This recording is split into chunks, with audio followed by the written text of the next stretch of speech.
Jews. Here's my point.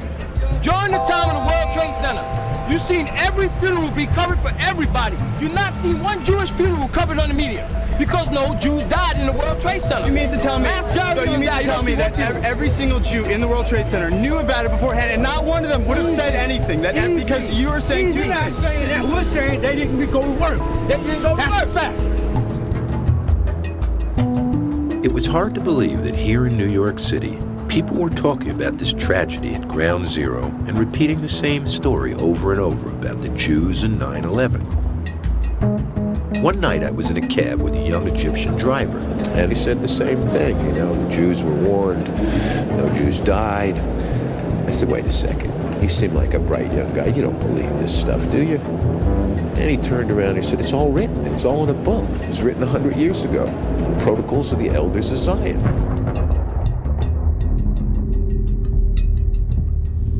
Protocol number 11. God has given us his chosen people the power to scatter, and what to all appears to be our weakness has proved to be our strength, and has now brought us to the threshold of universal rule. It is clear, therefore, that nature herself intended us to rule and guide the world.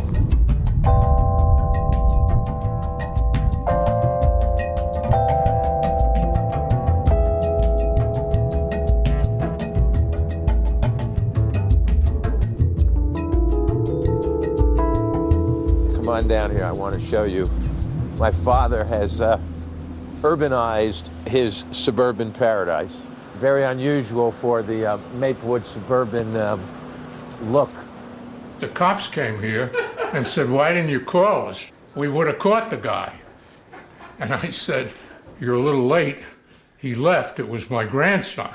And the cop couldn't quite figure that out. I said, well, he's a New York kid.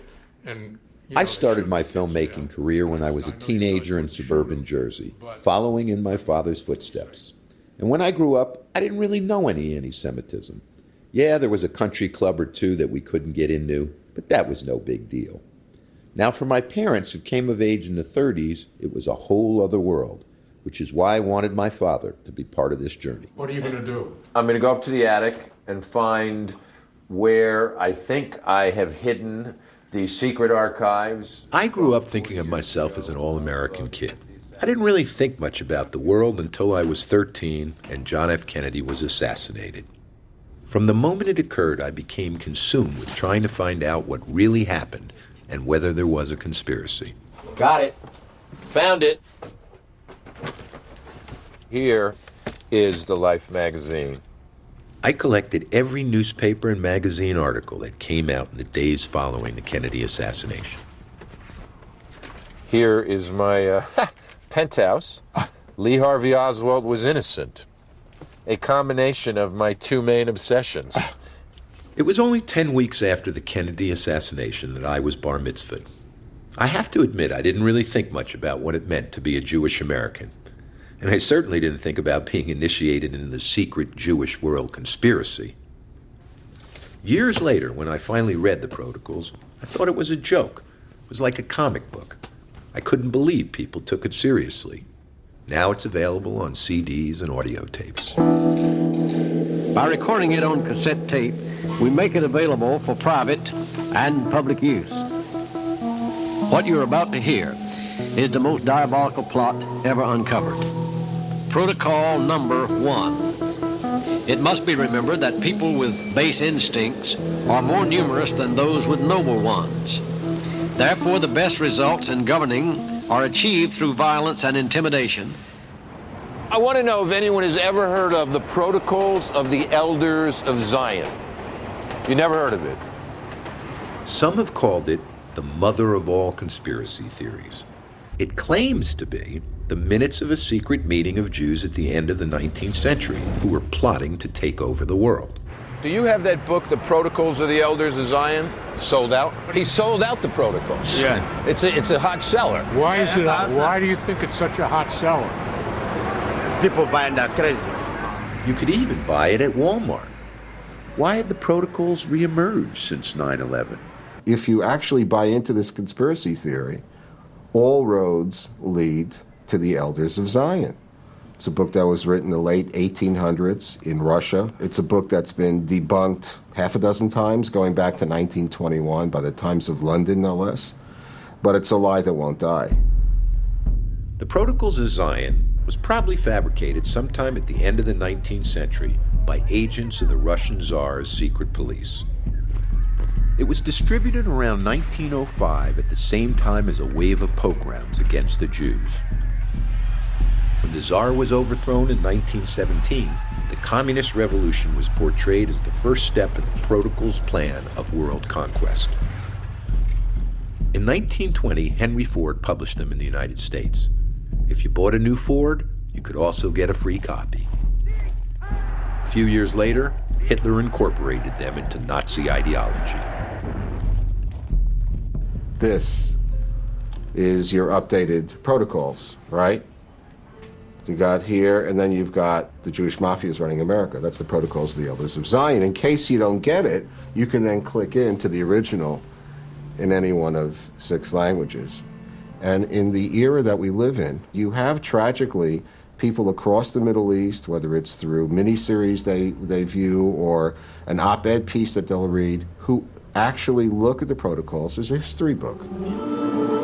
كما أن الإنسان يعلو الهيمنة كذلك اليهود هم أرفع من شعوب الأرض لأن نطفة الغرباء كنطفة الحمار المسيح المخلص ميسى لن يأتي ما لم تنقرض الشعوب غير اليهودية وتصبح السلطة من نصيب اليهودي. Most of the stuff to the average person sounds nuts. We're all sort of, laugh at it. But the problem is no longer the lunatic fringe. The problem is a guy like Mahathir, probably the most successful, quote-unquote, moderate Muslim leader in the last quarter of a century. His speech essentially was a ripoff of the Protocols of the Elders of Zion. The Europeans killed 6 million Jews out of 12 million. But today the Jews rule this world by proxy. They get others to fight and die for them. They invented socialism, communism, human rights, and democracy so that persecuting them would appear to be wrong, so they may enjoy equal rights with others. With these, they have now gained control of the most powerful countries, and they, this tiny community, have become a world power. Mahathir, who for the first time in 60 years raises the level of anti-Semitism, here is a head of state believing that the door is wide open, that he can stand up in front of the international community and say what Hitler said. The characterization of Jews in the Nazi era was subhuman, vermin, the pollutants of the pure Aryan race. Now, if you read this book, and this is my first reaction when I read this, was, wait a second. This isn't a book about vermin. This isn't a book about subhumans. This is a book about superhumans. I never met a Jew myself. You never met a Jew? I never met a Jew, and I never met a Jew that said he knew what Judaism is. Somebody in Nazi Germany thought they were real Jews, didn't they? Well, I think somebody in America said that there was such a thing as a Holocaust. I have no evidence of that either, that there were 6 million Jews. Are you saying that you dispute that there were even concentration camps where Jews and Gypsies and dissidents and communists were exterminated? Right. Are you saying those didn't exist and blacks, if they were there, would have been exterminated? No, I didn't say that.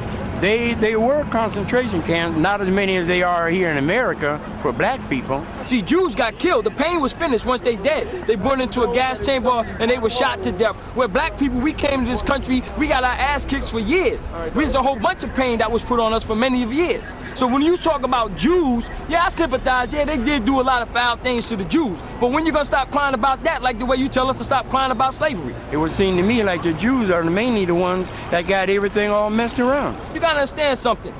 This is Jumerica. Well, let me ask you this, if that's true, the Saudi royal family and the Bush royal family have been in bed together for 40 years. Now, where are the Jews in that equation? I don't see them. It's easy. I don't see them. Where are they? It's Pepsi. It's Pepsi. Wait, it's Pepsi? Yeah, it's Pepsi. They, every penny, support Israel. That's what it stands for. Don't you know 33 cents of every bottle of Pepsi you buy go to Israel? All the people. America is Jewish. Who's the mayor of this city? Who's the mayor of this city? Bloomberg. Well, but what happened when Giuliani was mayor? What happened when Giuliani? He was mayor for 8 years. Look at the word you say. He's Jewish too? Giuliani. Giuliani. That's exactly what you're saying. Giuliani. Okay? It is hard to believe that 60 years after the tragedy of the Holocaust, anti-Semitism is once again rearing its head. But it is clear that we are witnessing an alarming resurgence of this phenomena in new forms and manifestations. Anti-Semitism has flourished even in communities where Jews have never lived, and it has been a harbinger of discrimination against others. What's the latest? We started a full offensive?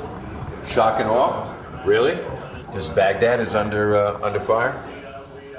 Big story in the Times I just clipped. French Jews tell of new and threatening wave of anti-Semitism.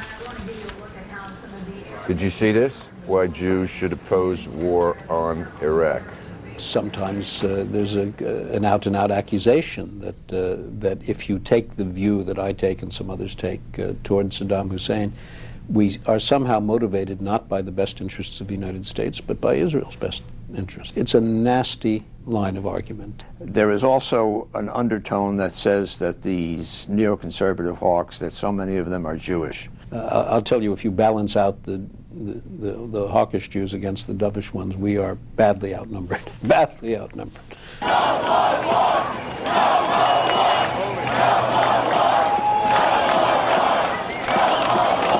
Yeah, it does seem to be a lot of people out here. What about the idea that you actually can make a difference? Absolutely. I mean, the whole idea of individual contributions, just think of it in our own lives, that the initial contribution comes from your parents bringing you up to be part of the collective, the commune, the action, detours, obstacles, potholes, but the launch in the beginning, if you got a good one, you're blessed, you're fortunate. Well, I feel blessed that you and Mommy gave me a good one. But let me ask you this, as just a final wrap-up for this moment. Is it good for the Jews? This war is shit for the Jews. You think that? And what's going on in Israel is shit for the Jews. You know that a lot of the leading theorists and ideologues behind the plan for the Iraqi invasion are Jews. I mean, Wolfowitz, Christo. Here's my true opinion. As Jews, you're screwed no matter what side of it you're on. So you have to decide for yourself what feels right.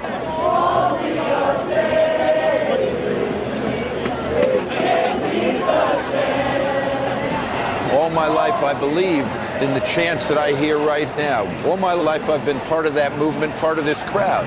But I have to say that there is something since 9/11 in me that wonders, is there a time where violence and war is the only thing that is available, and do you have to then choose which side of the gang war you're on?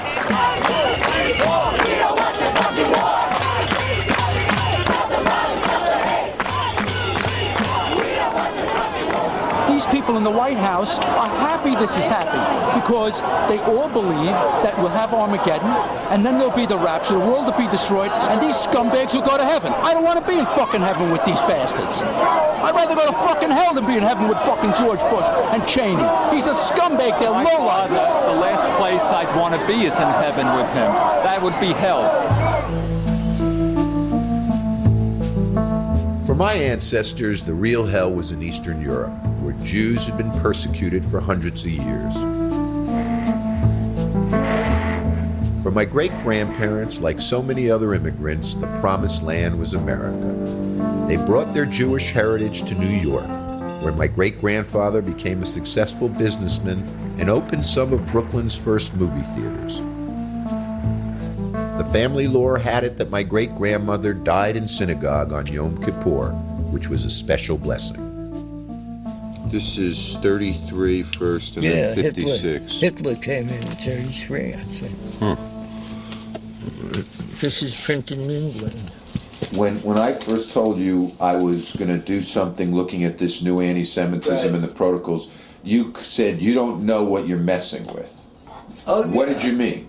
I don't want to talk about that because, you know, it's not a simple thing. You know, lives get snuffed out, people disappear, people are poisoned. They got to be careful. That's all I'm telling you. The rabbis warned the Jews all through history. Don't take on the powers that be in their religio-ideological disputes. You will say things that will provoke people, and you will bring bloodshed on the Jewish community. Then they come into the ghetto the next day, rape the women, smash everything, burn it. They're that angry. So don't do it.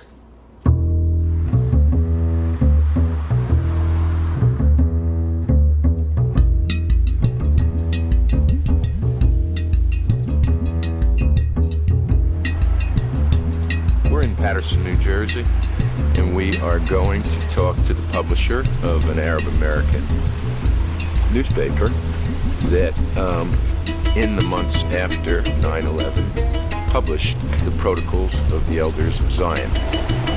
The Arab Voice newspaper is where we're going, and we'll take it up now. We'll see what happens. Hi, Jeremy. How's everybody? Thank you. Hi, can I come in? Good to see you. Good to see you. Thank you for having us. We write something here about Bush. Be united to fail this man in the next election. If I write it in the Arabic word about an Arabic ruler, they will shoot me in the street. And what's the headline on this one? That the Iraqis gave their citizenship to Mr. Bush. Oh, that's funny. I am a Palestinian. I left Palestine in 1948, and they kicked me out from my home. And anything happened to any Israeli that I said, that's good. If it's bad for them, I said, that's good. And in the same time, if something happened to the Palestinians which is bad, they will say, oh, that's good. This is your emotion. You can't take off your skin.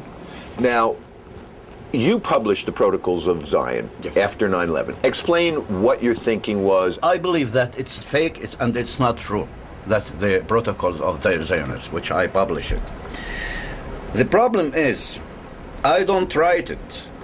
I just publish it to educate the people. And I was writing in the end of these protocols that these protocols are not true.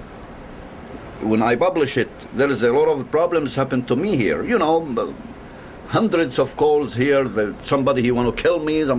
I told them just wait till the protocols come to the end and you can see what I'm writing. But it seems that there are a lot of people that do believe in the Muslim world that the Jews somehow secretly run the world. I don't think that that hate, it's just from the Muslims.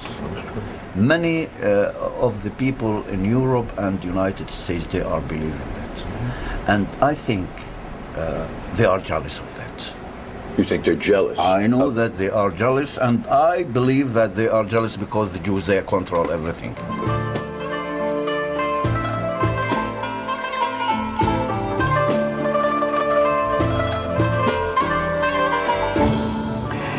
وده اللي هعرفه لما انتهي بقية الكتاب. هم 24 بروتوكول. كنت السجليس قالت لي ان في جزء من البروتوكولات دي اتحقق. الخطة الصهيونية دي طبعا مرسومة بدقة عشان ينشروا بين شباب العالم المجون والخمور والفجور واللهو والفساد. Ain't nobody wants to help us, you know? They always just like use stereotypes, you know what I'm saying? That's it, he's in the gutter, leave him in the gutter, you know what I'm saying? And I'm just tired of being stereotyped by them, you know what I mean? Zionist pigs. When you say Zionist pigs, who are the Zionist pigs? The Zionist pigs are all the Masons, you know what I'm saying? Which is like President Bush, from George Washington to President Bush, they all Mason motherfuckers. They basically run the world. In other words, why are we talking about the protocols and the Jews running the world? What about Skull and Bones and the Wasps? Who really has the power? Yeah, white fucking Americans. All right, well, that's my point. I'm not saying Jews don't have power and that they don't have influence. But if you think... Who runs the Senate? Jews! Who's the House of Representatives? Jews! Jews got everything, bro! White Anglo... That motherfucker, dog! the Jewish community, they stick together, you know what I'm saying? They all climb up each other's shoulders, they all help each other out. That's why they're so powerful. You know what I'm saying? Like, see, me and him, we're both Arabic Palestinian Americans, right? All right, boom, me and him say now, I got $1 million, right? He's doing bad. I'm not gonna help him, you know what I mean? Listen, when it all comes down to in the end, it's not about religion, it's not about Jews, shit, it's not about money, Muslims. nigga. It's about this money, shit right here. baby. Money, That's nigga. what it's all about. Money, nigga. You don't want to talk to me? Oh, I would love to talk to you. Okay, fine. You know, the sad thing about your forming around is that you don't really want some representation of the community. You want somebody really who does not, who speaks off his head, who does not really know what's he talking about. Okay, that's the point, and that's why the Arab American point of view is not really getting to the rest of America. When there was a theory that all Jews in World Trade Center were told not to go that September 11, they said the Arabs actually said that. It was not the Arabs. It was not the Muslims. But sir, would you agree though that there are many, many people that do believe that no Jews died in the World Trade Center? That's baloney. There are you don't some believe there no. are many, many people that believe that? No, I don't think so. I don't think. Do you think that? Yes, Jews did not show up to work that day. Over 4,000 Jews did not show up to work that day. You believe that? Yeah, I believe that, and it was said.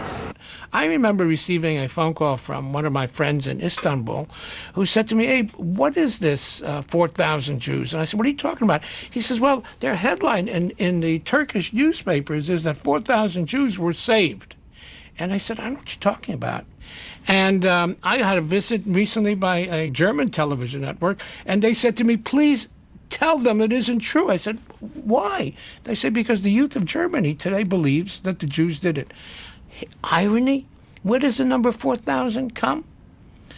An interview on the second day after 9/11 with the Israeli Consul General in New York, when the reporter said to him, "Do you have any idea how many Israelis were killed?" And he says, "No, but I've received 4,000 calls from relatives in Israel asking about their family." So there is that number 4,000, and it mattered not that an organization, Al-Qaeda, took credit for it. The world begins to believe in what it wants to believe, and that's where the protocols are alive. Protocol number 9. We rule by indomitable will because we possess a boundless ambition, burning greed for merciless revenge and bitter hatred. From us emanates an all-embracing terror. Conspiracy theories like the protocols have proliferated in the post-9/11 world. Some are based on older secret societies like the Masons, the Rosicrucianists, or the Illuminati. Other on more recent elites like Skull and Bones, the Bilderberg Group, or the Trilateral Commission. Some start with a germ of truth and mutate into something fantastic, like the 9/11 Israeli conspiracy theory. هو لم يعرف حتى الآن من الذي قام بضرب أمريكا يوم 11، لكن ما يثبت أن العملية عملية يهودية، وأن 5 من اليهود طلعوا على رسالة، طلعوا على مبنى كبير وصوروا الضربة الأولى بالطائرة الأولى قبل أن تحدث، قبل أن يعلن عنها شيء، وحاملوا هرج ومرج واستدعي البيص وقبض عليهم وطلع أنهم من اليهود. It was somewhere in this neighborhood where neighbors looking at the towers burning looked down and saw what appeared to be 5 gentlemen on the roof of a warehouse and or their van photographing and allegedly celebrating as the towers were burning right over there. And somebody around here named Maria called 911. I grabbed my binoculars and I could see the towers from my window. And this is where I'm looking. And all of a sudden, down there, I see this van park. And I see 3 guys on top of the van. And I could see that they were like happy. They didn't look shocked to me. They didn't look shocked. I thought it was very strange. Amazingly enough, we have found the moving company where the 5 Israelis worked. Was this building being used as a front for some kind of Israeli intelligence operation that possibly was doing surveillance on the Arab American community? Were there men celebrating or slapping fives or whatever. Some of the guys were kind of happy that, they were smiling. It wasn't like something, out of terror. And I think some of the people saw them up on the roof from that building over there and reported them to the police. We had received an all-points bulletin, and I just happened to see the van and, hollered over to my lieutenant, I think that could be the van. We checked it out, and it was. We were all on edge, obviously, so I really wasn't looking to make friends with these people, and neither were the officers that I were with. Once we started talking to them, they were pretty much like, hey, we're not against you, we're with you.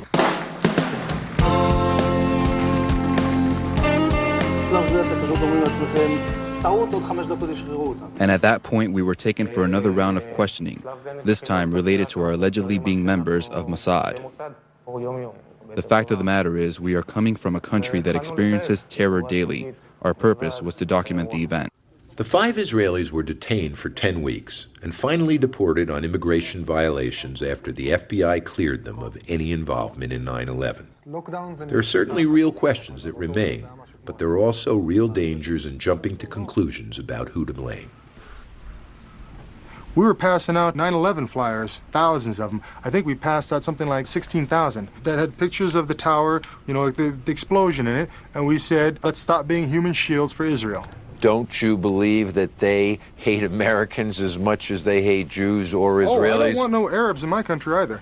I'm not trying to bring Arabs here. I'm not saying, when I can relate to their hostility, that doesn't mean I want them marrying my daughter.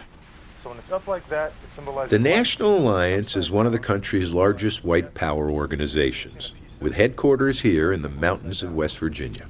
Okay, I became a skinhead about 21 years ago. So that was my freshman year in high school. Back in 1983, that really stood out. And then the media, of course, always called you Nazis. Even at the time when I first became a skinhead, I had no problem with Jews. In fact, I thought Jews were just like white people with a different religion.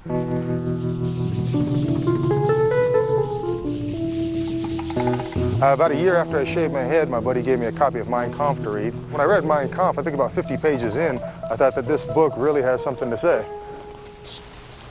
This is the warehouse where we house most of our stuff. Over here we just have more of a National Alliance stickers, Earth's Most Endangered Species. About 2 million of those we've sold so far. It's almost like our trademark sticker. Coffee mugs, bomber jackets, boots. These are some boots that we market exclusively. We have 2, the Stealth and the Panzer.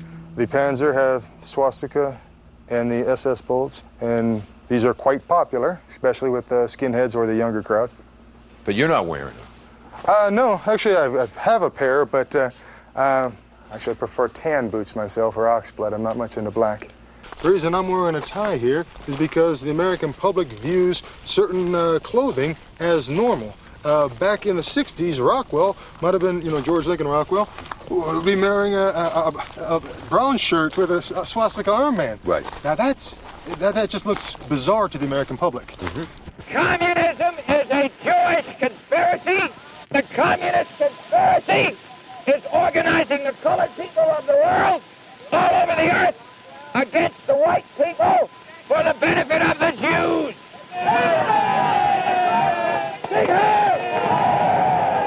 Now you say this is still a seller? Yeah, actually from around the world. We get people from Argentina, Australia, wherever. A lot of countries it's illegal to have, say as in Germany, Austria, or whatever like that, but they'll buy it. And then we even have distributors that want to literally smuggle in a flag. Then we have like core books, of course, the Protocols being one of them. It's a timeless book, it's always going to sell. Sold out. Right, they're on order. We'll be getting more in. Do you think that this book, you said now you have Mein Kampf right here, right? Mm-hmm. Do you feel that the Protocols had any influence on Hitler? Hitler definitely knew about the Protocols. He was pen pals with Henry Ford. What about this rumor that Hitler himself had Jewish blood? That was like an explanation for why he hated Jews so much, is that he feared that he himself was part Jewish. See, I think that's a Jewish mindset that could even grasp that concept, because to me, if you're part Jewish, then why do you want to kill off the Jewish people? Because you want to kill it in yourself. Well, Hitler, I don't see himself as suicidal in the slightest. I thought he committed suicide. The National Alliance tries to keep Hitler's legacy alive by translating and distributing old Nazi propaganda films. Unlike in 1914, we no longer see just the most grotesque and comical of these questionable ghetto figures. This time we recognize that there's a plague here, a plague that threatens the health of the Aryan peoples. Parallel to these Jewish wanderings throughout the world is the migration of a similarly restless animal, the rat. They are cunning, cowardly, and cruel, and usually appear in massive hordes. They represent the elements of sneakiness and subterranean destruction among animals, just as the Jews do among mankind. Do you believe there was a Holocaust? I've been to the concentration camps. I mean, if they say 100,000 people died at Auschwitz, that's a Holocaust. You don't believe 6 million Jews were exterminated? I'm very skeptical. But did they have the camps? Did they torture people? Did they have experimentation? Yes, I believe that's documented well enough, and I do believe those things existed. To me, it's more like I mean, it might sound a little cold, but you know, people go to Disneyland or the haunted house to get scared. If that's what they want to do, to go to the Holocaust thing and get scared, that's fine. But it's a for-profit place. I mean, I bought beer at Auschwitz. Music has got a great... I think Jews today are the most powerful organization politically and economically on the planet. I mean, do Jews have a plan? Were they content people doing whatever? Someone came up with a plan to dominate the planet. They read it to them. They said, wow, this sounds good. And they've told that story on for 4,000 years. Or do they have genetic impulses that make them want to do this? I mean, why does a dodo bird do what a dodo bird does?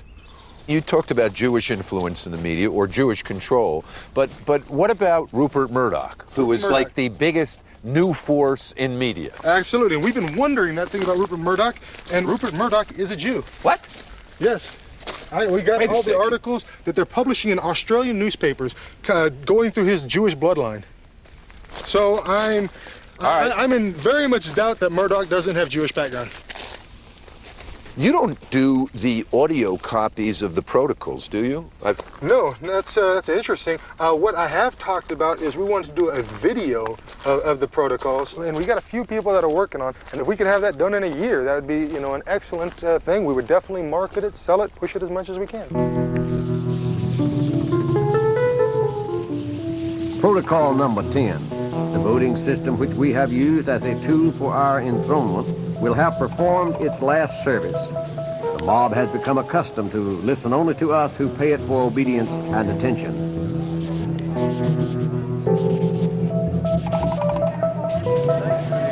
Election day. Oh, did y'all remember to vote? For all those people that say the Jews run the world, the Jews control everything, I have one question.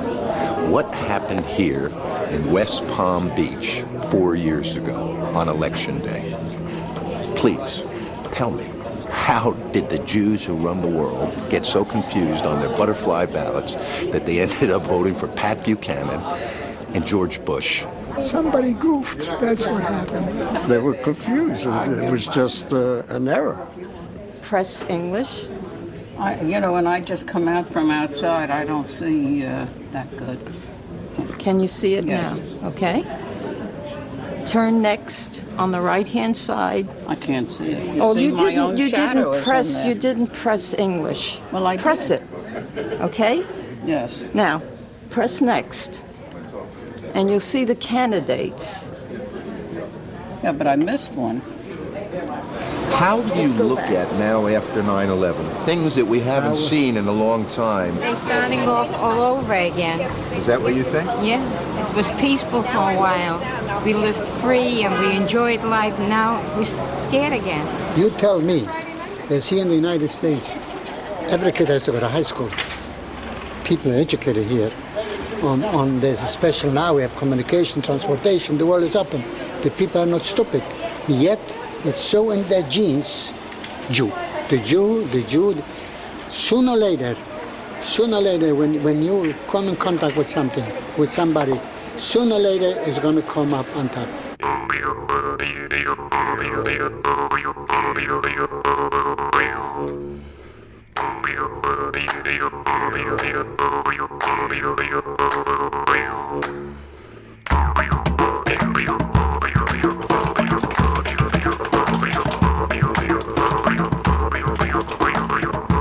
I've been described by several people as the most dangerous man in America. Here are these stats for Jewwatch right now. 33,300 something hits. I simply developed the site, and it worked its way up to the top of Google. What surprised me was that suddenly my name and my website was all over the universe. All right, well, first of all, when you come to Jewwatch, it says keeping a close watch on Jewish communities and organizations worldwide. And then the usual Jewwatch fare. We have Jewish references and documents, the Talmud, the Torah, the Old Testament, the Kabbalah, Das Kapital, the Communist Manifesto, the Protocols of the Elders of Zion, the works of Sigmund Freud. And Henry Ford is on the website, and he basically expounded on the protocols in the International Jew, which is considered the piece de la resistance of anti-Semitism in the world. It is the biblical reference, so to speak. Let's see here. Many people have wondered whence come the waves upon waves of musical slush that invade decent homes and set the young people of this generation imitating the dribble of morons. Popular music is a Jewish monopoly. Jazz is a Jewish creation. The mush, slush, the sly suggestion, the abandoned sensuousness of sliding notes are of Jewish origin.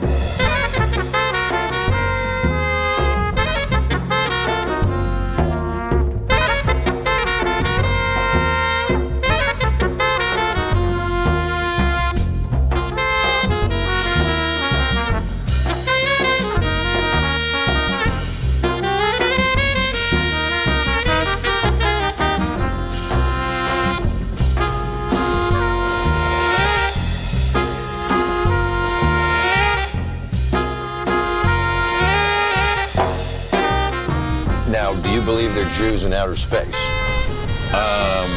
No, I don't think so. So the Jewish conspiracy is only earthbound. It hasn't gone intergalactic yet. I haven't seen any pawn shops on the moon yet. I'm looking at protocol number 12, and we shall deal with the press in the following way. We shall saddle and bridle the press with a tight curb. So, the elders of Zion say that they will take over this world. Have they done it? What do you think? 454-0400, you're on with Couchy, and you are a star. If the international Zionist bankers start another war for the advancement of profit or communism, I will exterminate them. 1932, Adolf Hitler. That's all I got to say. Well, that's fairly radical. I don't think we need to comment on that. 454-0400, you're on with Couchy, and you're a star. If it walks like a duck, if it looks like a duck, if it quacks like a duck, then it probably is a duck. And from what I remember of the protocols of Zion, first way they wanted to destroy religion was to promote gambling and pornography and all the vices. Well, ask yourself, who's in control of all the vices in today's world, all the pornography and gambling and all that? It's Jews. And who's promoting misogyny and racial mix-up? It's the Jews. You're on with Couchy, that evil white man living his life like a non-African and loving every minute of it. They will dig into your past, do anything to defame you. There's such a thing called anti-Semitism, and that goes against our Constitution. You know why? I don't think it's against the Constitution. If every anti-Semite lost their citizenship, we'd probably only have about a fourth or half of the country left. Well, just put it this way. We're on to you guys, and it's always July on the media. I'll talk to you later. It's always July on the media. Very, very clever. We're talking about the independent media. Where's the independent media? In other words, where's the Arab point of view? I mean, in regards to the Middle East, there is no independent media in America. Well, I am going to agree with you on that. I just don't see that as a product of Jewish monopoly or Jewish control or Jewish conspiracy.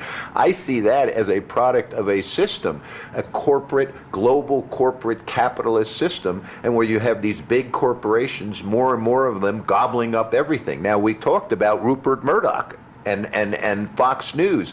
I don't see that as part of a Jewish conspiracy. Sony, a Japanese company, Vivendi, a French company, the Bertelsmann Group, a German company. In other words, these are the huge media conglomerates that are buying up everything, gobbling up everything, getting rid of independent media. I don't see that as part of a Jewish conspiracy. It's good to hear the voice of one of the SOBs that's doing it on this show, but they never give us a fair. Tell us what you really think, They Rick. never give us a fair shot. I want equal representation for black on white crimes, and 90% of the interracial crime in this country, my friend, is black on white. But you would never know that from watching you people in the media, and I despise you. I guess to, kind of just sum up how I just see the protocols, I would have to say that it is the big lie. And what is the big lie? The big lie is always looking for someone else to blame. So my simple take on it is, stop blaming us, stop blaming the Jews, and look at yourself. I mean, you don't need the Jews, as this book implies, to stir it up. This fixation and obsession on being pure and only with your own kind and never mixing, that goes against the humanist impulse, which is there is something common in all of us. Well, you really know how to push my buttons because, as you may know, I'm basically a separatist. I think that people should live with their own kind. They should associate with those with whom they grew up. And that we shouldn't have blacks living with whites, because if you mix them up, eventually they're going to miscegenate, they're going to integrate, their culture is going to become polluted with other people's culture, and they're not even going to recognize themselves. Also, Mercer 1100. How many inmates? 9 inmates, 1 camera crew, 1 civilian, 2 officers, and a 1 EE perimeter. Copy. Protocol number 5. We have incited religious and race hatred, nurtured by us in their hearts for 20 centuries. Where did you first become familiar with the Protocols of the Elders of Zion? In prison. How did it read to you? I mean, what did It was very believable. It was like, okay, finally I got the proof. This is it. I finally can prove that, that these Jews are really trying to take over the world. I've noticed a lot of the policies that are being made today, the neoconservatives, they fall right in line, almost in sync with what was said in the Protocols of Zion. When you grow up black in America, you've heard that Jews did this and Jews have done that all your life, whether they have or not. It's the problem with the extremists on both sides, especially look at slavery, the Jewish involvement with the African slave trade, especially in America. Jews say, oh, we weren't involved, where on the other side, they said Jews were responsible for it. The truth is probably some murky middle. What I guess is hard to understand is not that there may have been some Jews involved in the slave trade, but the majority of what was America then and what was the slave trade was done by Christian nations and by Christian Americans. It was like you had blacks, then you had Jews, then you had Catholics. In other words, they were always on the same hit list. I was never taught by any of my teachers or the Honorable Louis Farrakhan to hate anybody. We were always taught self first. I believe in positivity. I believe it doesn't matter what you believe in. There are scumbags in all creeds and all colors. I think a lot of time people they'll take the step from pro-self into anti-other without being able to just be pro-self. Well, separatism in itself, it propagates supremacy. Because what happens is, as you start separating, you start saying, okay, we're different, and we're different because we're better. And by the way, we did not start separation. We didn't tell, when we came over here on them boats, the Caucasians was on the top, we was locked down the bottom. But reparations is not man's idea, it's God's idea. Right, but with So all we that let God energy separate. wasted pointing the finger saying it's the Jews, it's the crackers. You the one do that. I'm not pointing any fingers. Let me just say this. Conversation is not combat to me. I don't have to win no conversation. I don't have to win no argument. I'm not trying to impose my views on somebody. You know what I mean? Hating you doesn't make me be able to play basketball or read another language or get out of prison. There's this thing written on money, e pluribus unum, out of many one. If you can find unity between different groups, you are stronger. And so the ideal that we can live together, that black and white, that Latin and Asian, that Jew and Gentile I have not abandoned. I'm just saying, and I think there's a strength. When you find that, there can be a strength. In the Quran, there's an ayat or verse that says we created different nations and tribes so mankind would know each other, not that they would revile or despise each other. Now, most people may not live up to that, but this is what the teachings are from God himself.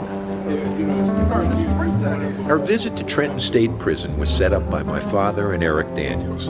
They met on a film we did a while ago when Eric was still a white supremacist and believed in the Protocols of Zion. Since then, Eric became a born-again Christian, and he and my father have grown close. It's good to see you. It's been a while since the old days, and you're looking good. The old days? Well, you know, we go back a long way.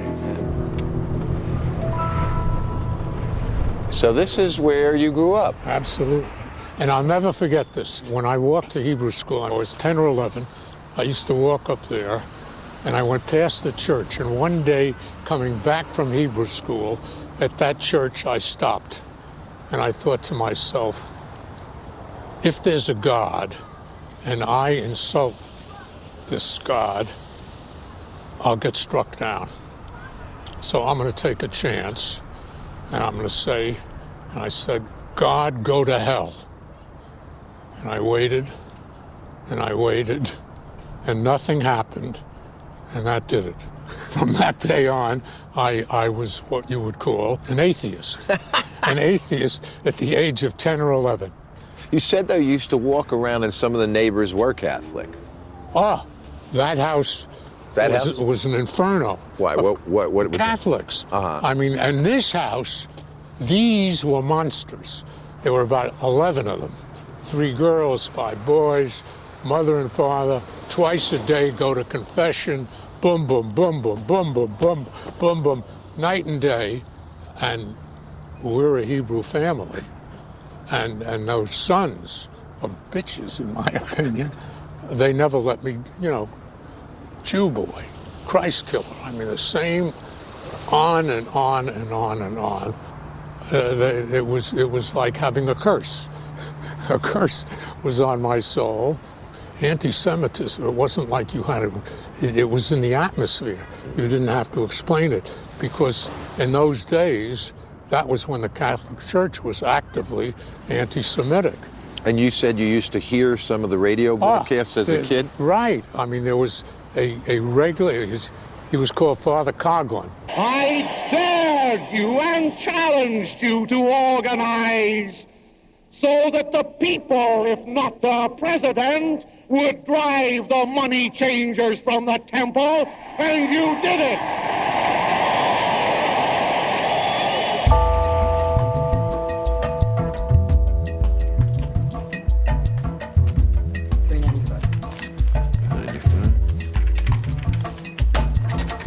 Protocol number 14. When we become rulers, we will not tolerate the existence of any other religion except our own, which proclaims one God, with whom our fate is bound up because we are the chosen people, and our fate has determined the fate of the world. As I tried to understand why the Protocols of Zion has such staying power, I realized you have to go all the way back to the birth of Christianity. The image of the evil Jewish conspiracy is rooted in the 2,000-year-old deicide charge that the Jews killed Christ. Who really killed Jesus? For years, I have sought to open the hearts and minds of Christians to say there has been an ugly plague called anti-Semitism in the church that must be utterly and completely eradicated. And to hold Jews today responsible for the death of Jesus is absolutely reprehensible and unacceptable.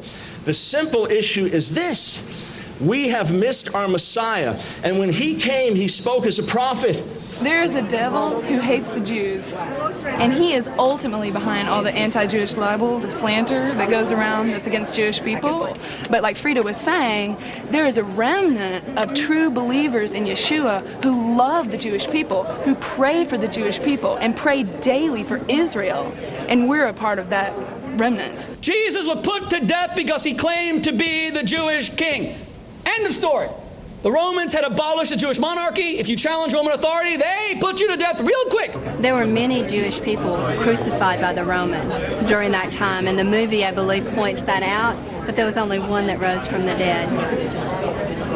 And the Jews were herded together into the great synagogue in July of 1099, and the synagogue was burned to the ground by the Crusaders with the Jews alive inside as they marched around singing, "Christ we adore thee." Christians need to know what Jewish history books teach that's often left out of the Christian history curriculum. Did the Jews kill Jesus? He was a child of Israel. There were Jews and Romans in Israel. There were no Norwegians there.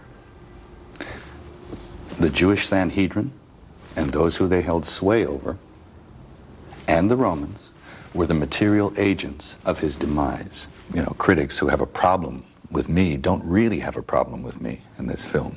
They have a problem with the four Gospels. A literal rendition of the Passion story does in fact charge the Jews with the murder of Jesus.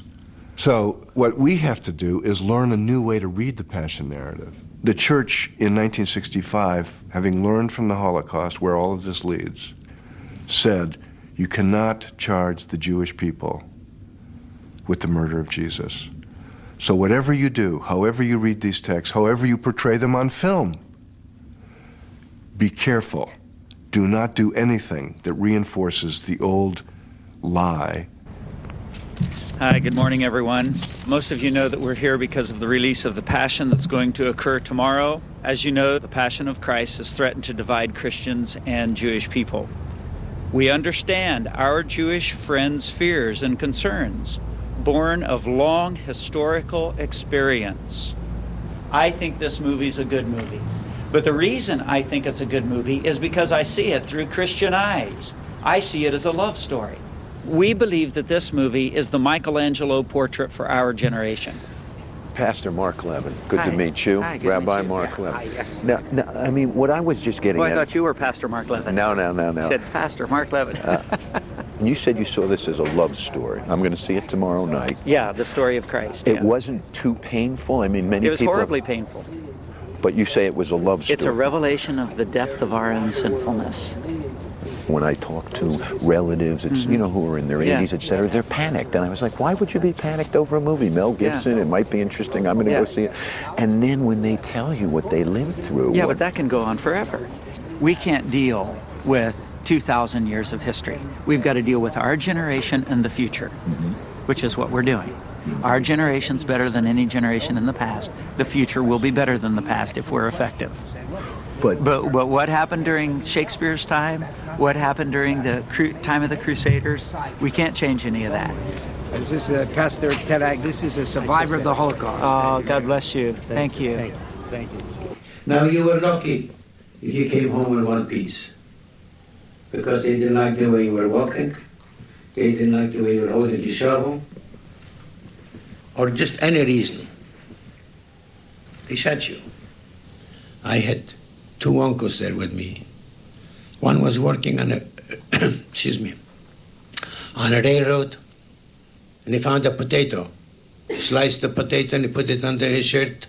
He came in when he was searched, they found it and they shot him. I had to bury him the next day. The loudspeaker then gave the following instructions. Strip. As the people began undressing, a tall SS man called out to them in a loud minister's voice. Nothing is going to hurt you. Just breathe deep and it will strengthen your lungs. 32 minutes later, all those in the gas chamber were dead. And they claim there were 6 million in Poland. And then they claim after the war there were only it was 6,200,000 according to some almanac or other. Now, after the war, there were 200,000, it says. Therefore, he must have killed 6 million of them. They simply got up and left. They were all over the Bronx and Brooklyn and Sydney, Australia, and Los Angeles. They have to have some place to go where there's money. I didn't want to talk, and I didn't talk for years. Until the deniers came saying that it never happened. Then I could not be quiet. This is a picture of my younger brother. This is my niece.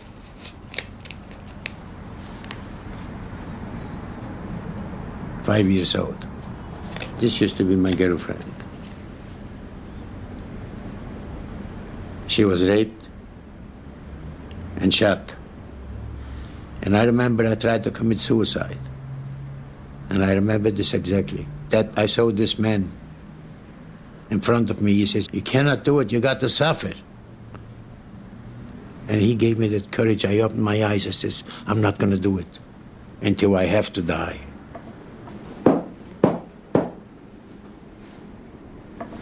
This is a belt which I wear. Every morning when I get up, I got to put this on. If not, I can't move, I can't walk. I had 3 back surgeries. It was done in the camp.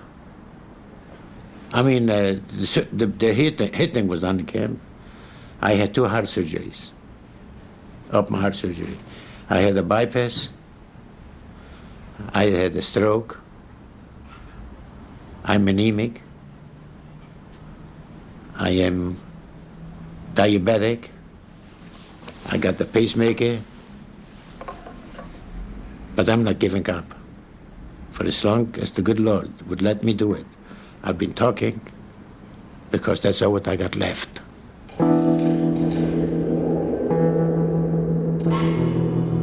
Protocol number 13.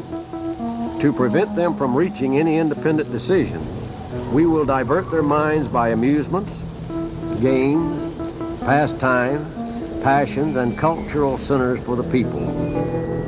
The Jews played a major role in creating modern media, especially the movie business. But right now, it seems like it's almost taboo to discuss the role of the Jews in Hollywood. Larry David? Hey, thank you for getting back to me. Norman Lear gave me your number.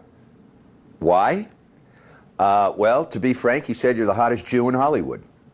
And if I wanted to talk to anybody, I needed to speak to you. The only thing you know about is yourself. The only thing you know how to talk about is yourself. Well, let's start there. You're Jewish. You're in Hollywood. You're circumcised. Rob Reiner, why do you want me? All right, I'll call Rob Reiner. Rob Reiner, thank you for taking my call. I was trying to arrange a group of Jews in the entertainment industry to kind of get together the night before Gibson's Passion opens, but to talk about a lot of other issues. You're busy. Yeah, I know it's pilot season. Call Norman? Wait, I started with Norman. Norman had me call Larry. Larry had me call you. I feel like I'm doing the telephone horror here. I sometimes feel the Jews are hiding. They're afraid to come out. And the Christians are all waiting with open arms. Well, here we go. I am going to see it right now at Universal City. It certainly has blasted off. There's no doubt about that. Hang on, I'm gonna put this out. What am I doing? Hi, folks. My name is Mark Levin. I'm Stefan. Nice meeting you. Good to meet you. This movie is really a movie about love more than anything. Big time. Yeah. That's what I was gonna say. Because big at the end, that's when you really figure it all out. You know, yeah, I mean, you know, for someone to do what they did. It just reminds me that I have him because of Jesus. I have, you know, I'm like, there's so many things that have happened because of his love. You know, there's so many things that I can let go of, and it just really reminds me of that. This is going to be brutal, but it's going to be factual. The way Christ was on the cross was not pretty. When you watch it, you will feel what really happened. Feel the nail going in the hand, the spear going through, you know. Maybe feel the pain that man, who was a man at the time, went through.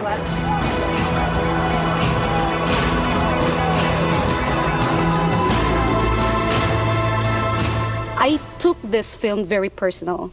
You know, it's me. It's not something, it has nothing to do with, you know, Jews or, you know, this is a collective act of people against God, and I'm part of it. I'm a sinner. Certainly the New Testament doesn't produce the hatred of the Jews. How could it? Jesus is a Jew. All the apostles are Jews.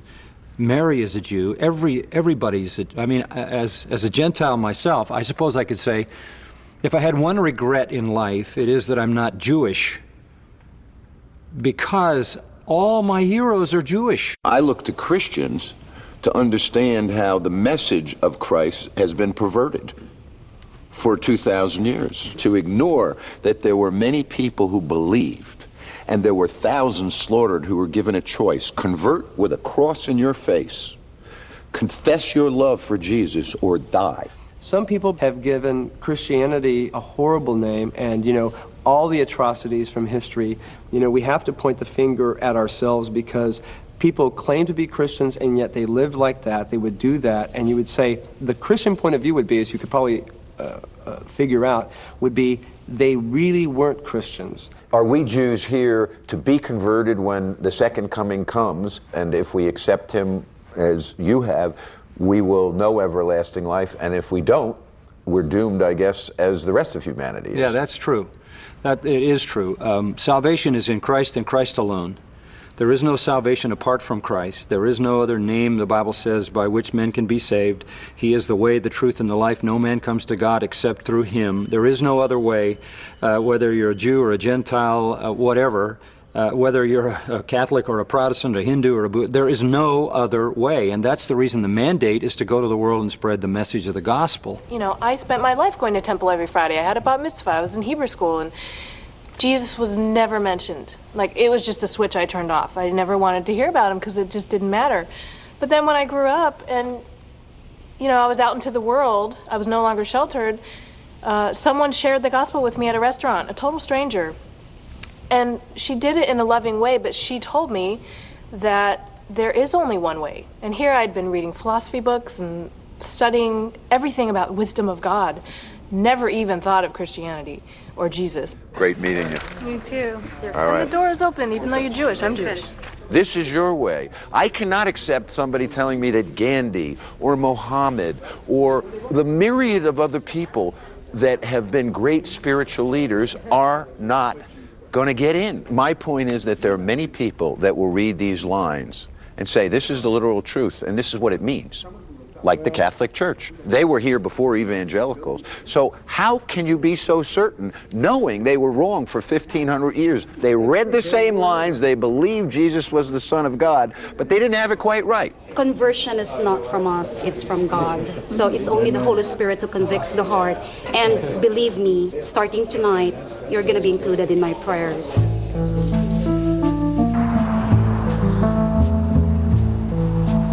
Protocol number 17.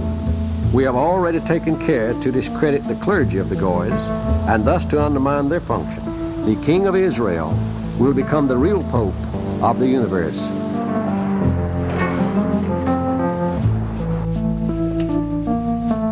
There it is. 1956 to 61. Right. Herman Levin was president. Look at this. My father's lips and his father's lips. Well, he certainly stirred this place up. I mean, when he left, a good guy, I mean, he tried to, you know, bring them more into modern Judaism, and some of the old-timers couldn't handle that. I want to walk over to one of those windows. I can read most of them. You're Herman Levin. Oh. Look at that. Absolutely great. I mean, this meant a lot to him.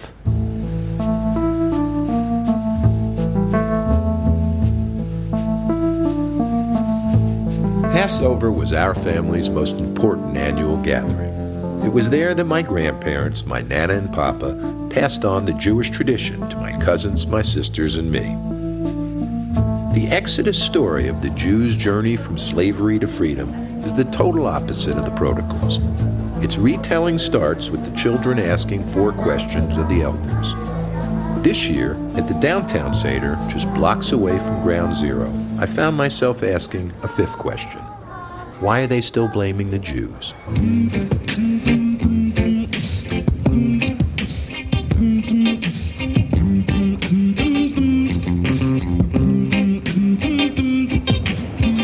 tonight is going into Pesach, which is the story of the freedom of the Jewish people. And we've been a small people that has been put into exile, spread all over the world, and somehow we've made it through. So I think in general that sometimes people see the Jews and they see this is not a normal people. They're not a people that there's something different about them. There's something supernatural about them almost. And therefore have wanted to take things out on us. Me say you run, but you could not hide. None of them crazy murderers would never run from inside. You try to keep me down cause you see not joy. All them knows them from, so you call a man a boy. You not I can just see, open up your eyes. The thing that makes Judaism dangerous to everybody, to every race, to every nation, to every idea, is that we smash things that aren't true.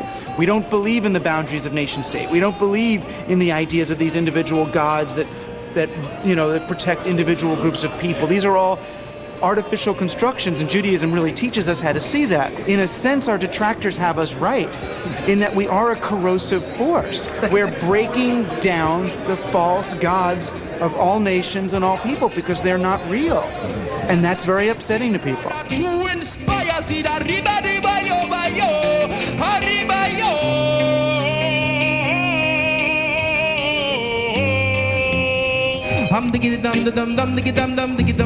The Pesach is an invitation to become free. Can you have the courage to get rid of the things that you are slave to? Me, I'm slave to my cell phone, to my Palm Pilot, to my laptop, to my workaholicism, to my clients. Am I a free person? I ask you, are you a free person? I'm working on it. It's a work in progress. Exactly. So Pesach is a work in progress. Once a year, you get to sit with your friends and do procedure, order. What is out, what is in, what is bitter, what is sweet, who is the family, what is different. You clean. Today I scrubbed my toilet. Now look, I have maids who clean up. I have a service, but the toilet I clean myself. And why is that? You have to deal with your shit. Things are not what they seem. Snakes are camouflage just to fit the scene. I put my faith in a mirage. It's just a smoke screen. You took that road and you know where it leads. 600,000 witnessed it. No, you didn't forget. No, you didn't forget. No, you didn't forget. No, you didn't forget. اسمع، بدنا دم طفل مسيحي قبل الفصح مشان الفطير.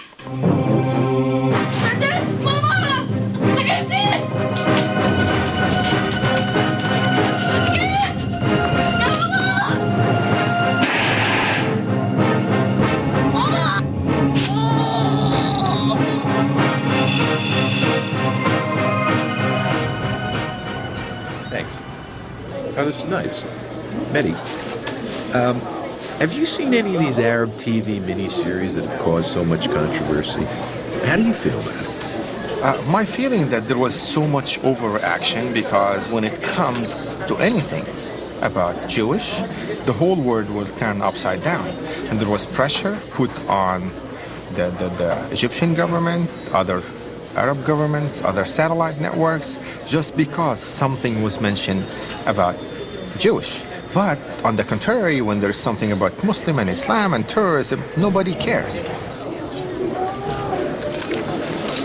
So, after 9/11, did you feel people treat you differently? Absolutely. On the day of 9/11, actually, I was driving my daughter and some of her friends from school because, everything was closed. And we were yelled at on the street by a lady. She jumped from her car, started telling the girls, take off your veils. I do not want to see more children suffering from all this atrocity that's been happening for the past 50 or 60 years.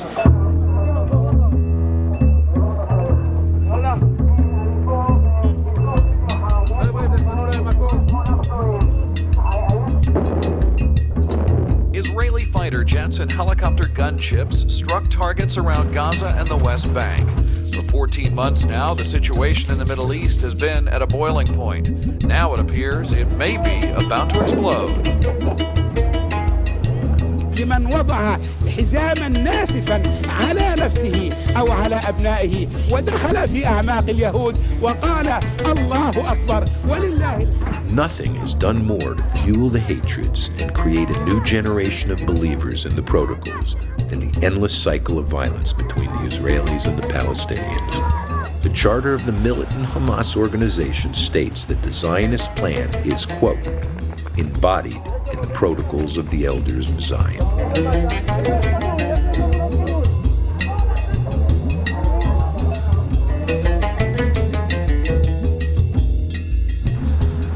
All right, we're here in Sunset Park because there's been a meeting called of the Arab American community after the assassination of Sheikh Ahmad Yassin, leader, founder of Hamas, who was blown up a day and a half ago in his wheelchair in Gaza.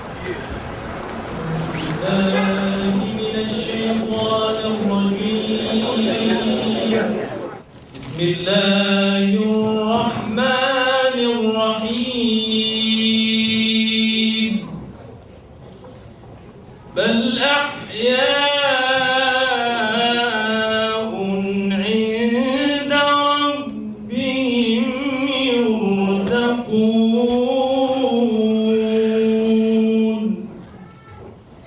The struggle of the Palestinian people did not start with Sheikh Yassin, nor will it end with him. So no matter how many people the Israeli criminals kill, no matter how many homes they destroy, they will never, ever break the Palestinian spirit. حسبنا الله ونعم الوكيل. قتل الظالم، قتل العاطل. الله أكبر، الله أكبر. المجد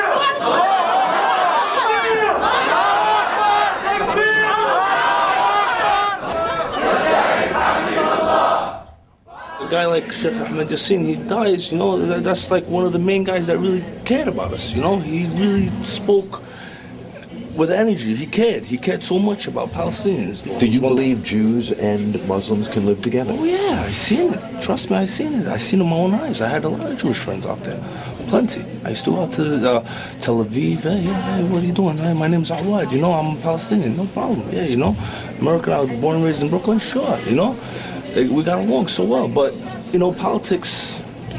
You know, it turned everybody angry on each other. Like you see everybody over here. I can't really look at somebody that's against me right now. That's Israeli. If I see an Israeli, of course, you know, I'm going to be very angry. I'm not going to be pleasant to look at them and watch them just walk right by me, and knowing that overseas they're killing my brothers and my sisters. Sharon, he's the true terrorist. Come here. He's the true terrorist. He should be condemned. No. Let him talk. Sharon is the true terrorist. He's the one committing martial law. Sir, would you respect our destroying agriculture? If you want to do this interview, one of two things, inside or outside. Nobody understands fear more than Muslims, especially Palestinians. We live every day with fear. We don't know when the phone's gonna ring, which relative died, whose house got demolished. People just going to school to take finals, stuff like that. They never come home, you know? You gotta hear grieving mothers all the time. I also understand how Americans feel fear because of what happened on 9/11. People left their house in the morning expecting to come home, and they never came home, so it could happen to anybody. There are good Arabs, there are bad Arabs. The ones that did 9/11, they're, what can I say, they're bastards. That's nothing else but that. We are not one of those people. Yeah, we do want peace. How do we form peace when we are oppressed? What's the difference between a suicide bomber and an F-16 bomber? I didn't know how to answer it. We have no weapons, so we use our the own possible means. They use A suicide belt costs $150. An Apache helicopter costs $15 million. You do the difference. Now the Palestinians had nothing. The only thing they had left was faith. So they take away that, what happens? Chaos between the Palestinians. That's what the Israeli government wants. It's that simple. If nobody sees it over here, if you don't see it, and maybe you're denying it, I don't know what to tell you. And he didn't want peace. Don't say he didn't want peace. And I saw the headlines that they had in Daily News and the New York Post. That's all bullshit. I am not going to defend the media. But let me ask you this. You don't think the Arab world media is biased?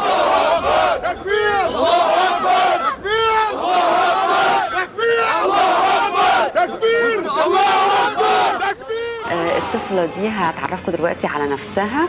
هي بنت أخت ليا في الله هويدا، وبنت الفنان وجدي العربي، وهي اسمها بسملة، وهنسألها كمان. السلام عليكم. السلام ورحمة الله وبركاته. اسمك ايه؟ بسملة.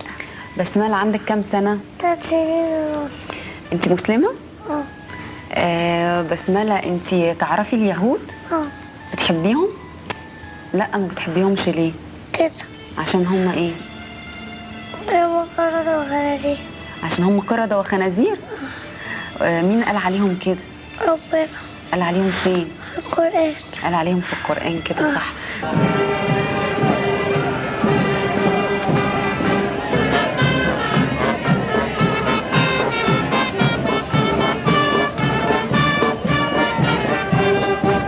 Protocol number 24. The pillar of the universe in the person of the world ruler, sprung from the sacred seed of David, must sacrifice all personal desires for the benefit of his people. In the end of the protocols, a Jew rules the world. And for much of the world today, because of the support for Israel, the new Jews are Americans. Came out to show our support to Israel. You know, we're Jewish kids, Orthodox kids living in the New York area. Of course, we believe anything that was part of Israel in the Bible should be part of Israel now. We want those areas because it's important to us. You know, it's our fundamentals and stuff. If there's no Israel, then there's no us. It seems to me that 50, 60, 70 years after the Holocaust, we've forgotten what Israel means to the Jewish people. That we created a state because we had no place else to go.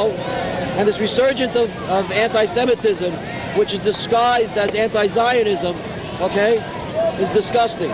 Can you criticize Israel and of course, I criticize Israel and I'm a good Jew. You know why? Because it isn't right-wing enough. Because they don't expel the Arabs, because they're staying there in a suicidal situation with 3 million Nazi-like Palestinians, every one of which wants to blow themselves up, with a death mentality, with a martyr mentality. They want to kill us and wipe us out. And what are they doing there? They have to go. Kahana was right. From the minute they're born and they can talk, they're brainwashed to hate Jews, to hate Christians, to hate Americans, to hate.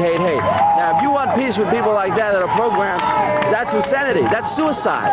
That's suicide. That's why when these peace lovers, they go to these countries, I mean, I feel horrible about Nicholas Berg dying and so forth, but he learned the lesson. We all learned the lesson. You want to embrace these people as treat them with all this peace and love, your head's going to be rolling in the street, rolling on the internet for us all to watch. That's what's going to happen to all these peace lovers that they think that peace is the answer. That peace is great in a perfect world, but these people don't want peace. هذا يهودي خلفي، تعال واقطع رأسه. ونحن نقطعها، والله لا نقطعها أيها اليهود. الله أكبر، الله أكبر، الله أكبر. الجهاد في سبيل الله. الله أكبر، الله أكبر. يا أمة القرآن، الله أكبر، يا أمة القرآن.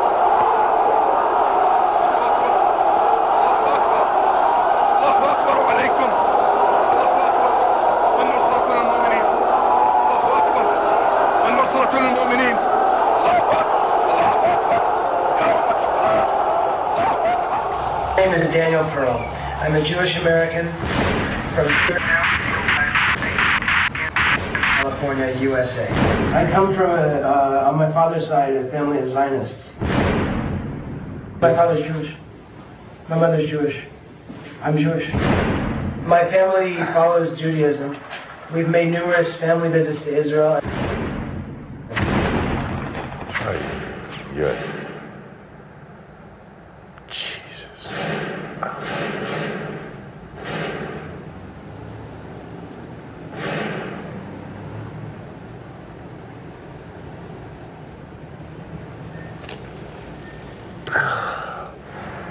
When you see something like this, a journalist would be kidnapped who's trying to understand this new world and trying to make sense of it, and that he could be slaughtered like an animal and his head held up as a prize, as a trophy, and that somewhere in the world people watch that and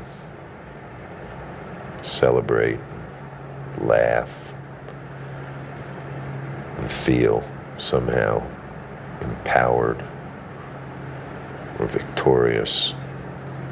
It's just tragic, and I just hope that whatever we do in some way continues his search for truth and his belief that somehow you could make a difference and ultimately bring people together.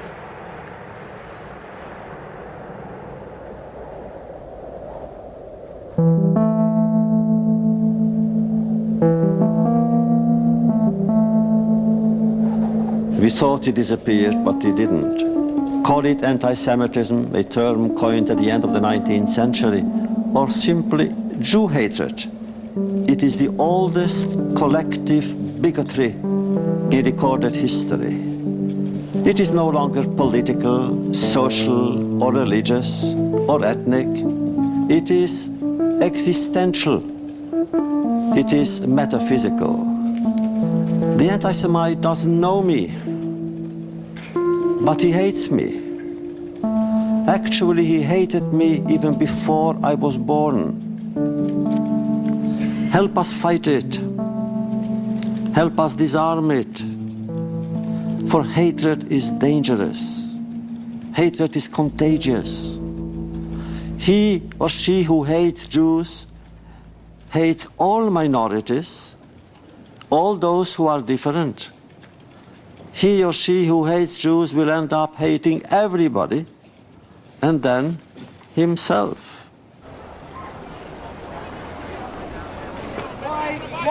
Why those people died has everything to do with it. They weren't killed by Islamic fundamentalists. This is not a political stage Sure here, man. it is. Look at the size of that flag. Of course this is a political stage. Get the fuck out of here. Get out of here. Fuck off me. People like you fucking disgust me. You fucking disgust me. You fucking have no idea. The fuck out of here. Even the third anniversary memorial at Ground Zero didn't silence the conspiracy theorists and provocateurs. People are going to speculate about what happened and why for years. The Protocol's thesis that the Jews clandestinely mastermind world events continues to persist despite all the evidence. Jeff Levine. John Dennis Levi. Alicia Karen Levin. Neil David Levin. Look, America changed on September 11th, and some of the cost of that change was those human lives. At the New York City Medical Examiner's office, I met with the man in charge of identifying the World Trade Center remains. To my surprise, it turned out he was also the cantor at the temple where my children were bar mitzvahed. They're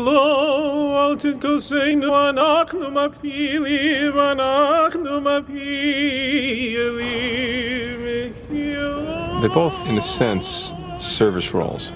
Here as a cantor, I serve my congregation at the medical examiner's office. We serve the community at large. We have a number of refrigerators like this, carefully inventoried. We know exactly what's here from every one of the unidentified remains so that we can keep working on them.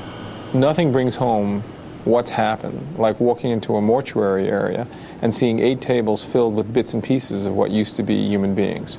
I mean, you can't hold fragments of a femur bone in your hand and seeing them burnt on one end and shredded on the other end and not realize the catastrophe that's happened here. And you can't turn over a burnt, still smoking piece of clothing with some charred tissue inside of it and a piece of belt on it and a beeper on it, and the beeper is somehow miraculously intact enough to still be working. And you can't realize that this used to be somebody. And then, we hear this nonsense about the Jews did it. No Jews died. You've got to be filled with complete blind hatred and an inability or an unwillingness to see the actual truth. Jews were killed in September 11th. Hundreds and hundreds of Jews were killed. I spoke to their families. I went to memorial services, and I went to the grave of a very good friend of mine who was the assistant cantor of our synagogue, Jeffrey Weiner, who was a Jew and who was killed. Jeff was a manager of a risk management group on the 96th floor of the World Trade Center. It was during our first date, actually, that I realized that he was Jewish. I didn't know a lot of Jewish people growing up, and he made some kind of comment. I don't even remember what it was, but he was just like, if that ever happened, my mother, that's it, the Messiah has come. And I was like, the Messiah has come. I'm like, oh, he's Jewish. I remember that before I converted, I asked the rabbi, I said, if something like the Holocaust were to ever happen here, if I didn't convert, would my children be safe? And he said, no, probably not. In Germany, they went back to, if you were as much as a quarter Jewish, that was Jewish enough. Was your friend Jeff and Heidi's husband, was he ever identified? Yes, he was. I had a conversation with Heidi sometime after the memorial service in 01. Considering where Jeff worked and how close he must have been to the impact, I told her not to hold out any hope that we would ever find anything. And personally, in my heart of hearts, I never believed that we would find anything. And then in March, we made an identification of a leg bone that was found on the roof of a building about a block and a half away from the first tower. That bone was identified by DNA, and that's what we buried.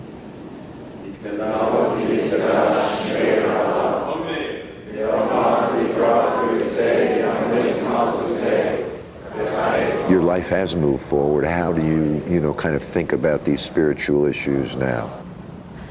I have to admit that I got a lot less angry when my daughter was born.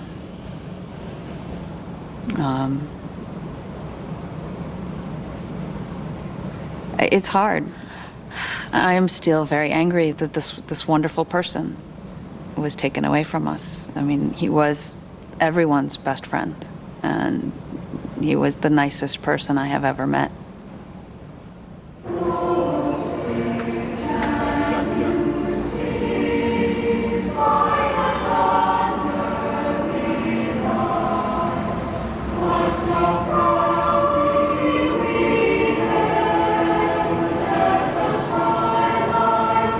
In the immediate aftermath of 9/11, I was fond of saying that they killed some of us and brought out the best in the rest of us.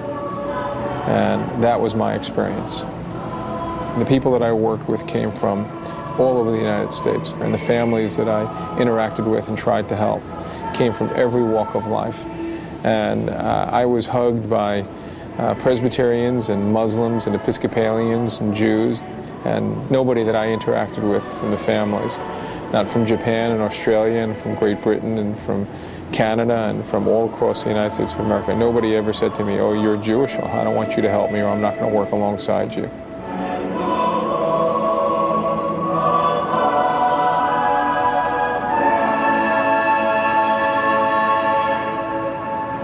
When I converted, they asked me the one thing about Judaism that I wanted to teach my children. And it was the idea of tikkun olam, to heal the world. And I like that aspect of to leave the world in a better place than when you found it.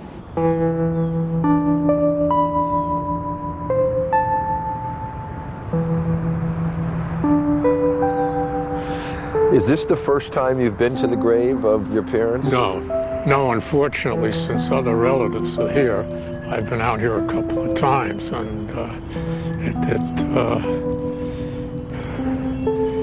it does kind of make you hope that you're living the right way, so that when you go, people will think good thoughts. Absolutely.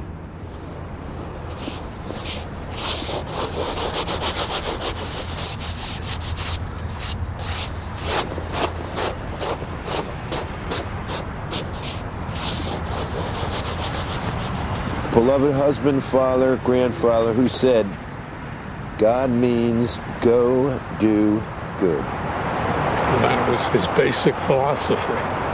Go do good.